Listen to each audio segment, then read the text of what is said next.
আসসালামু আলাইকুম। গন্তব্যস্থান কাজের উদ্দেশ্যে ফ্রান্সের ওয়েদারটা আজকে খুবই চমৎকার।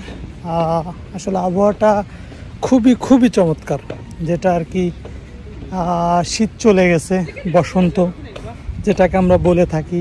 গাছে গাছে নতুন পাতা দেখতেই পাচ্ছেন চতুর্দিকে। আর আবহাওয়াটা না গরম না শীত, সব মিলিয়ে মানে অসাধারণ একটা আবহাওয়া, যেটা আর কি আমার কাছে খুবই ভালো লাগে। আর অবশ্যই ফ্রান্স তো ভালো লাগারই জায়গা, আর সেটা তো আসলে বলার অপেক্ষা রাখে না। তবে একটা কথা বলতে চাই, দুঃসংবাদের পাশাপাশি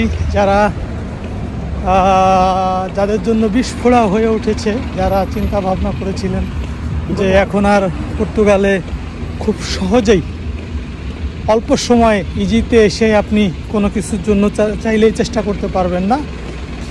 সো যে দেশে আছেন সেখানেই তাকে যুদ্ধ করতে হবে সঠিক প্রসেসে। তবে আমরা এটা নিশ্চিত যে আমরা বিশেষ করে আমরা বাংলাদেশিরা অনেক মানে ভালো একটা কিছু হারিয়েছি, যেটা আমাদের জন্য খুবই ব্যাড লাক হয়ে দাঁড়িয়েছে।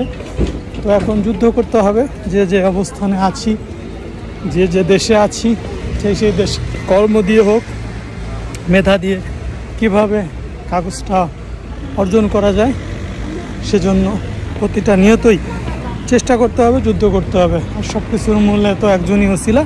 আর আরেকটা কথা বলি, প্রিয় দর্শক, আগেও বলেছি, এখনও বলছি, যে আপনারা যে অবস্থানে, যদি কোনো ইউরোপের যে কোনো দেশে বৈধভাবে আছেন, যদি আপনার বৈধতা থাকে যে না আপনার পেপারস সে দেশের হোক, ছোটোখাটো দেশ হোক, ইনকাম একটু কম হোক, সেটাও যদি আপনি মনে করেন যে না সেখানে আপনি ভালো আছেন, তাহলে অবশ্যই সেখানে থাকার চেষ্টা করবেন।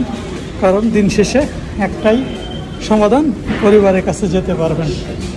এখন ভাবনাটা আপনার, চিন্তাটা আপনার, মাথা ব্যথাটাও আপনার। তো যাই হোক, এটা ছিল খুব সংক্ষিপ্ত আকার একটি ভিডিও আমার সম্মানিত দর্শকদের জন্য, সম্মানিত ভিউয়ার্সদের জন্য। এটা ছিল আমার তরফ থেকে। তো যাই হোক, আর কিছু বলবো না, আজকের মতোই সংক্ষিপ্ত ভিডিওই। ভালো থাকবেন, সুস্থ থাকবেন। আসসালামু আলাইকুম।